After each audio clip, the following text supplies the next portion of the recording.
Welcome to the next video. Working on the Mercedes again. This is not going to be an absolute how-to, but I'm just going to show what I did and my experiences with adjusting the valves. So I've never adjusted the valves. I've driven the car 8 to 10,000 miles, and the previous owner said the last time that the valves were adjusted were about 5 years ago. We're gonna see if it makes a difference on how it starts. In reality, it starts pretty nice. In the warm weather, it starts very easily. You gotta let the glow plugs warm up, but it's an old diesel. It starts pretty well. I've had it down to 20 degrees without it being plugged in, and it starts. It doesn't love it, but it starts. So I don't think the valves are terrible, but we're gonna find out. So hopefully we can get this done before the end of the night, because I gotta go to work tomorrow on this thing.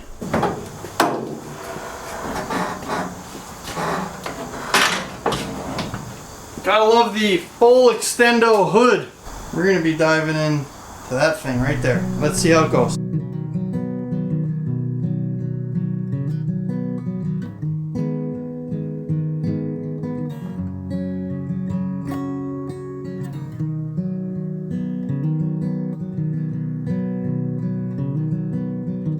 Let's see what it looks like.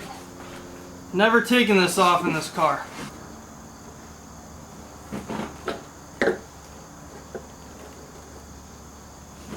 Okay.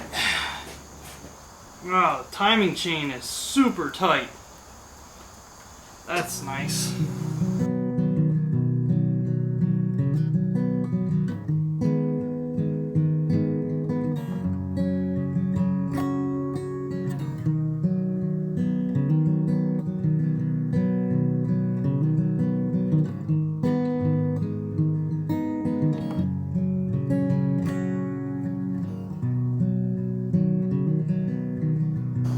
Got a new valve cover gasket here.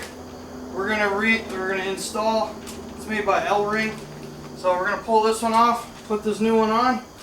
Hopefully, it never really leaked, but it'll make it better.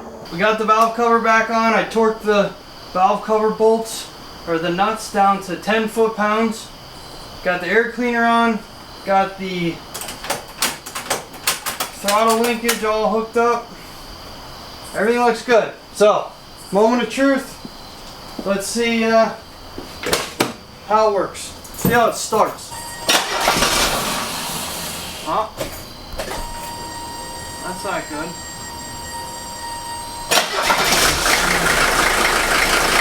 I think it used to start better before. Running.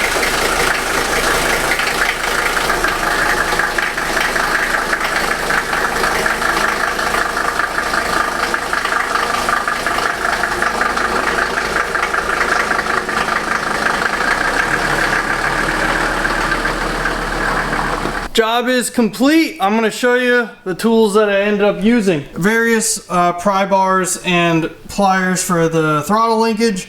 3/8 drive with a 13mm with an extension. Just a 1/4 inch drive here with a 5/16 for the hose clamp. This is optional. This is a small torque wrench for the valve cover nuts. I figured I'd sell the torque. Might as well do my best to equalize how that gasket is compressed. So that's not totally required, but this is a 22mm wrench for turning the power steering pump for turning the engine over. It's probably not the right way to do it, but that's the way I did it, and it worked, only turning clockwise. And then these are the wrenches I used, and these are the only wrenches that I used. These are normal 14mm open end wrenches. One's a little longer than the other one, but in reality the short one was more helpful because that was the one I used on the bottom of the adjuster, not the lock nut. So take that as you will. These are the feeler gauges I used. The ones you really only need is a 14 thousandths and a 4 thousandths. That's for the intake and the exhaust. I ended up using, one larger size and one smaller size on each, just to, when you're fine tuning, you'll see how it works. But another tip I would recommend is after you tighten the lock nut for the valve, double check your valve clearance again and see if it held, because mine were not holding. I had to redo it a bunch of times, and you kind of get the feel for it. Once you do it, you'll understand what I mean, but that's my tip.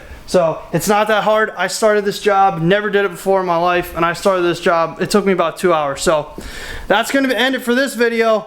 Get the headlamp off, we're going in, it's done. I'm gonna drive this car tomorrow. I got 80 miles to go because I go to work every day, and we're gonna see how this car actually runs. It kind of hiccuped when I first tried to start it. I don't know, but it started. The valves were out of adjustment, but they weren't terrible. Hopefully it runs a little bit better, maybe a little bit smoother, but I'll give you an update. Got an update on the Mercedes wagon. How you doing, Tank? All right, I'll show you the valve cover. So, valve cover gasket.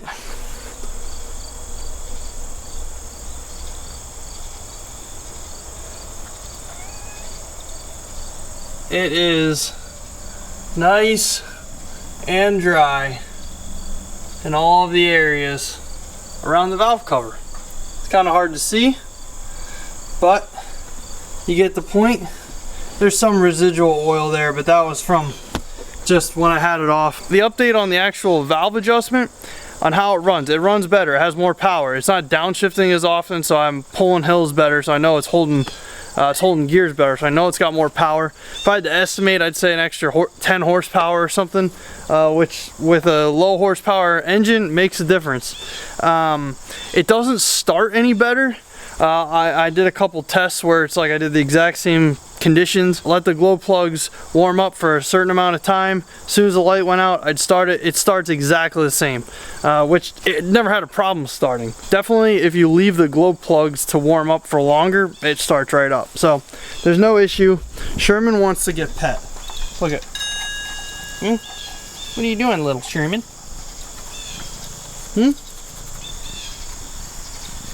What are you doing? So that's going to conclude it for the old Mercedes OM617 valve adjustment.